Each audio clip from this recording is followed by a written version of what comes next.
guys, welcome back to Medical Coding with Blue. Today's episode is all about, is medical coding a good career for stay-at-home moms or stay-at-home dads? If you are brand new to my channel, welcome. I am Blue, I'm a medical coder. Okay guys, so I got this comment and then I'm gonna read the comment and we're gonna get into it. So here we go. All right, so a viewer says, is this a job I can do with kids? I have been a stay-at-home mom for 3 years now, and I rather work from home, but I'm not sure if this is possible with kids. My response was, don't do this from home right out of the gate. Okay, and I'll talk about that here in a minute. And then a viewer from the other side of the pond responded also, and they said, and I like what they said, and they said, from watching and listening to many of Blue's videos, I'm not sure working from home straight away is the answer. Passing an interview is only part of your new journey. It would be a good start. It would be good to start working in a team of like-minded people, experienced and less experienced, to learn from, to bounce ideas and tap into others' brains, their knowledge and experience. Get a good learning supported program under your belt. I hope this makes sense. So here's the thing. I've always said that when you're brand new to the industry, you should never work remotely. Now, before any of you says, well, I work remotely since the pandemic and I'm just fine. You don't really know what you're missing out on as far as like learning and knowledge and things like that, because there's a lot of things that you can learn from your peers. And if you are not around people to know that, then you'll miss out, okay? And here's the thing. When it comes to being a stay-at-home parent and you say, well, I really want to work from home, I understand that it's very difficult. Childcare is very expensive. I get it. However, when it comes to this industry requires us to know what a doctor knows while never having gone to medical school. That's a tall order for people, some people who have never been in the industry, if healthcare, at least at all. And then there's other people who have been in healthcare and it's still difficult for them. So the reason that I say that it's very much a challenge, it's already a challenge to get into the field, let alone to be limited with your experience and your knowledge and work at home right away. So your schooling, or if you're independently learning, is one thing that you're going to learn, and you're usually learning from books. Okay, you may learn things online with your program, but here's the thing. Every organization has a different electronic health record. So not only are you going to be learning about the program of coding, but you're also going to be working with an electronic health record, which you will have to learn. And that's not always the easiest to learn by yourself, even through a self-guided program, even if you're learning at home. It's not always the easiest. So there's your first hurdle. The second thing is, when people are working from home, they think that, well, you know, I can dress however I want to. I can just run out and do errands and then come right back. And if I'm here with the kids and they need to be fed, I can stop what I'm doing, go feed the kids and come right back and then get to my work. It doesn't work that way. If you're working at home, and if you've never worked at home, you don't understand this discipline either. If you are working at home, you have to treat it like you are at the office. Because what happens is, a lot of times with these work from home companies, the production will be a lot higher than it would be if you were actually going into a place. Okay, so if you're going into a place, they're going to understand that there's going to be some distractions, and so therefore your productivity may not be as high. But if you're at home, they're going to expect you to have no problems with disruptions. So you cannot be running out and taking your kids to school and then run right back, and then, or if the kids are in the house, you can't be going cooking for them, breaking up fights or whatever's going on, and then stopping to tend to them while you're trying to do your work. You are hired to do a job when you're working from home medical coding. You cannot say, well, I'll just make up my charts later on at the end of the day when I'm off the clock. You can't do that either, because working off the clock is not allowed. That's a HIPAA violation, because you are not working and you're viewing charts when you're not on the clock. So that's something that you have to understand too, that you can't be just doing whatever you want to willy-nilly when you're working at home. You have to treat it like you're going into the office. And the other thing is that you have to make sure that the area is secure. You can't be coding and having your monitors space the room where anybody can walk up behind you and look at your screen. And that includes your children, because it doesn't matter what age the child is, if anybody views the screen that it does not have a need to know, meaning they are not an employee or anything like that, that's a HIPAA violation. Doesn't matter. And people have gotten upset with me before for saying those things. I'm not the one who's about to violate HIPAA if I'm just letting people willy-nilly look at my screen, right? So that's the thing. You can't be doing that and say, oh, well, it's my kid and they don't know. No, sometimes these kids are smart enough that they know stuff, and then you never know whose record you may be looking at. Especially if you're working from home and you live in a small town, somebody that you may know or your kid knows may have gone to the doctor, and then all of a sudden you're coding their stuff, and they can see by looking at your screen. So if you don't have an area that you can protect this information, that's a problem. But I've always told people, if you're going to work from home, make sure that your monitors face a blank wall or a wall, so that way nobody can just walk up behind you and look at what you're doing. You have to think like you're in the office. You have to be mindful of the records and the information that's out there, because you would not want your information to be shared with the world, and just because somebody's working at home. It has to be protected. And medical coders, this is a big industry about ethics and having integrity. And if you don't have that, this is not the field for you. I will say that. I don't care who gets upset. Because there's too many people that don't take this stuff seriously as it is. And when it comes to all of the information and the data that we collect and the data that we report and things like that, it's important that it is protected at all times. And again, it doesn't matter who viewed it. A 16-year-old looking over your shoulder, looking to see what you're doing, that's a HIPAA violation, because they shouldn't be looking at it at all. Okay? So that's just a thing that you have to know. And that's what I'm going to say there. But when a lot of people will say, well, you know, that's what the school told me, that I could live at home and work at home. These are people who are trying to sell a program. If they actually told you what it required, a lot of people wouldn't sign up for it.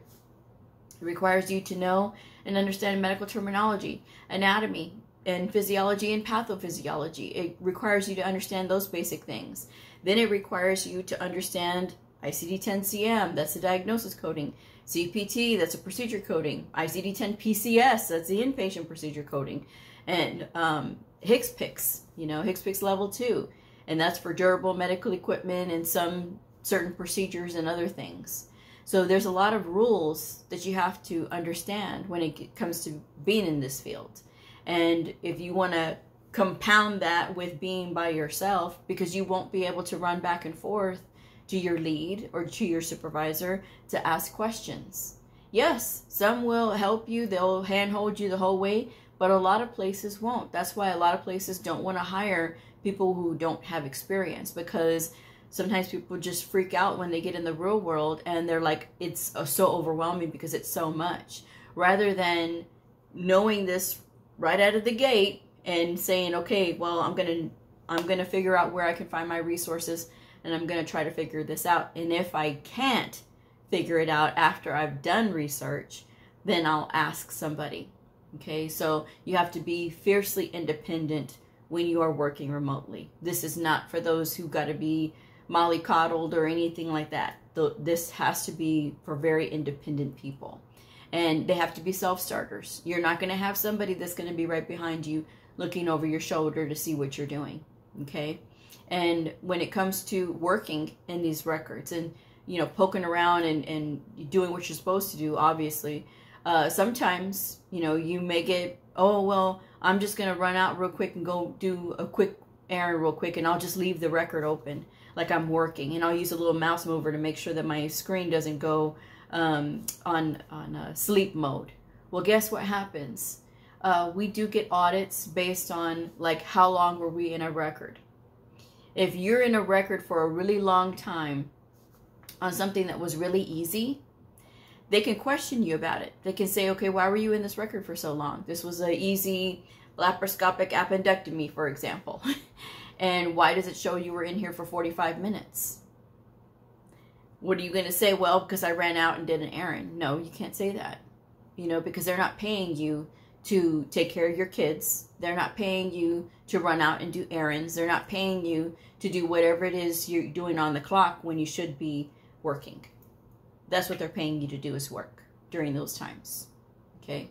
And remote work is a lot of times based on the location of the headquarters or wherever it is. So even if you're working on the East Coast and you work for a company that's on the West Coast, you're going to have to be present most times based on their time zone, because they're going to want to have access to their coders when the physicians are there. So if they have a question, their coders are going to be there, or if they need to have a meeting, everybody's there at the same time.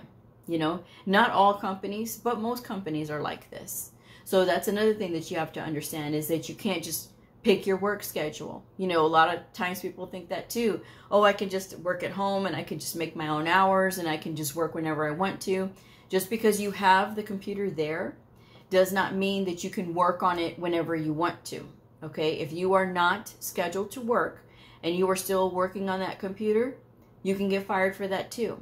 Okay, because you were working off the clock and you weren't supposed to be in those records. So they don't know, these organizations don't know who's in the record, even though you're showing that you're signed in and say you're trying to do off the clock work. They don't know if it's somebody else that got into your computer and is poking around and doing all that stuff. They don't know that. So they're not going to take a chance. And for those of you that think, oh, well, I can work it remotely so that I can travel, that is a foolish thing that people think that they can do. Oh no, my friend does it. Okay, whatever, on your friend. But here's the thing. These records have to be secured. And when you're traveling, where are you going to connect to the internet? Oh, well, Bleu, that's why I can connect to the VPN. Okay, well, here's the thing. Are you going to be able to have reliable internet access? When you're traveling around, do you think that the internet access is going to stay consistent? No, it won't. And so again, they are paying you to be on the clock, not to be out there running the streets and doing whatever you want to do. All right? They are paying you to be safe with the information and be where you say you're going to be. These remote companies, they often will send you a computer so that you can work with their equipment. I don't hear anybody that's reliable from, although I don't know every company in the world, but most organizations with a good reputation have always sent their employees computers to work with. Why? Because they want to be able to control, you know, what information's on it. They don't know if you have your own computer, they don't know if there's anything on your computer that could potentially corrupt their system. So that's why they want you working with their computers. And to protect it, it has to be at a location. They're going to want to know where you are, so that way they can track where their equipment is. You know, a lady, I was told a story a few years ago, a lady that had a work laptop and she didn't want to put in for leave. So she wanted to take a trip to Mexico, and she ended up taking her laptop with her. She thought she could connect to the hotel Wi-Fi all willy-nilly, and within minutes of her connecting, she got a call from the IT department of the organization, and they asked her where was she at. She said she's at home coding, and they said, no, you're not. We see that our computer is connected to a Wi-Fi at this Mexican resort hotel. We need you to shut your computer down and bring it back to us. And she was fired because she thought she could do whatever it is that she wanted to do. Guys, you can't. You can't. This is, again, this is a very structured environment, even though you're working at home. And this is something that you have to take seriously. So do I think that if you have kids at the house, you know, you can't work from home? You certainly can. There's plenty of people that do it. But it helps if you've had experience working around other coders first. That's first thing. And it's only to set you up for success. Again, You may not like what I have to say. You may disagree with what I have to say. You may say, well, no, I did it this way, and that's all fine and well, but that's the exception and not the norm. This is the norm. It is for your benefit that you work around others before you try working at home, so that you can understand what you're getting yourself into with remote coding. For a few years before the pandemic, they required you to have experience. If you didn't have experience, you were never working at home.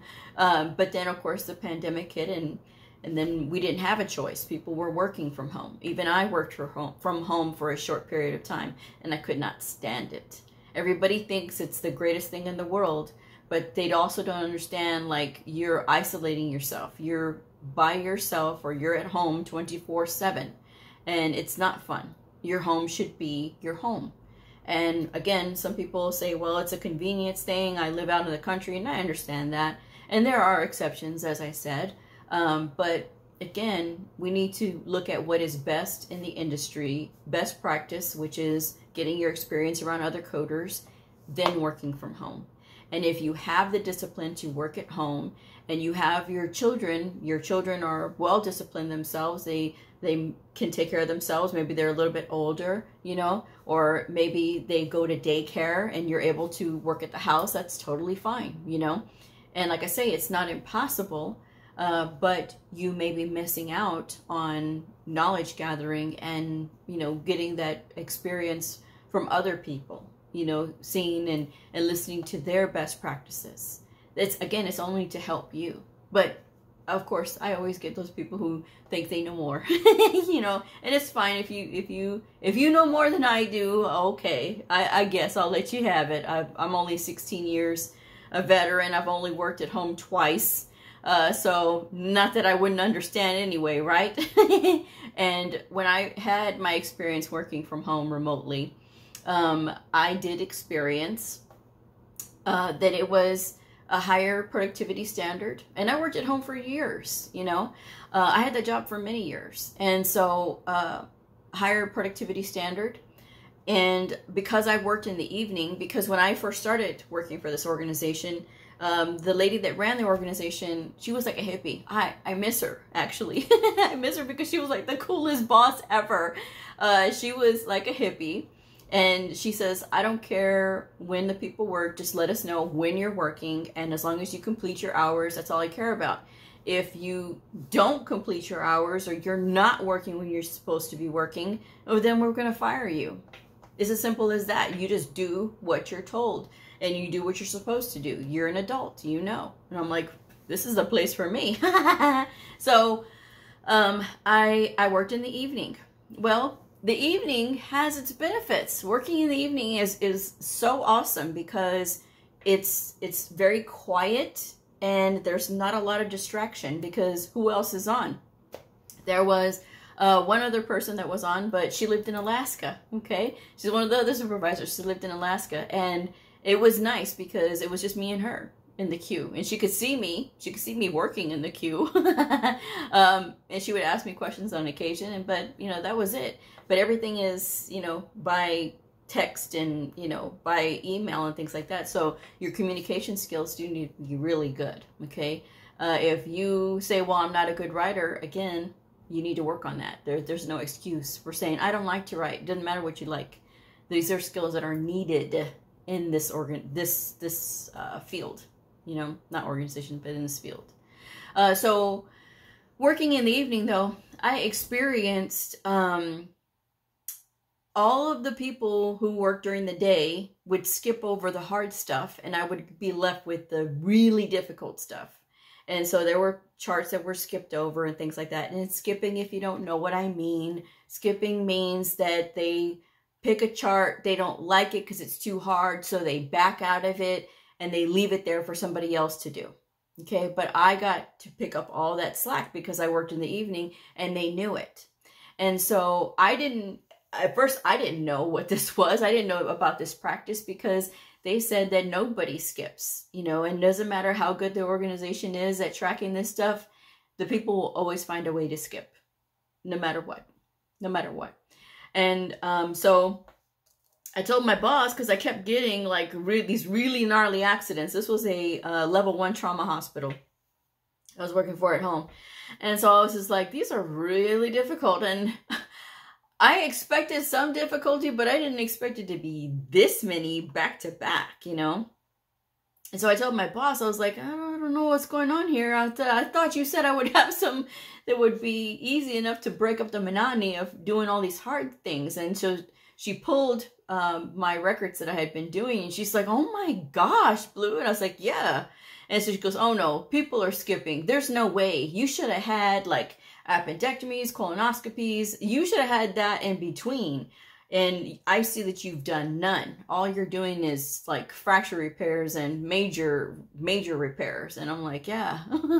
So we had a meeting about it. And of course, people were told not to skip. Well, of course, it dies down for a little while, then it kicks back up. But working with the difficult charts, given that I already had years of experience, right, I was okay. And working with the hard charts, it's not the most pleasant thing all the time, but it did make me a stronger coder. I've always said that my experience working at home was like the Marine Corps. This particular organization was like the Marine Corps of, of coding, because they were very strict in the way that they had, you know, the production and everything and their accuracy and stuff. But, you know, doing that made me stronger. But it's not always the most pleasant thing. And especially if you are brand new and this happens to you, that's not the best way to get your confidence up either. Because sometimes people will experience this and then just give up altogether. And then they will just quit and find something else and, you know, move on to something else, another career entirely, because it was difficult for them. Okay, again, which is why I reiterate that you should work in a facility first before attempting to work at home. This is not the pink rosy sunglasses view of coding.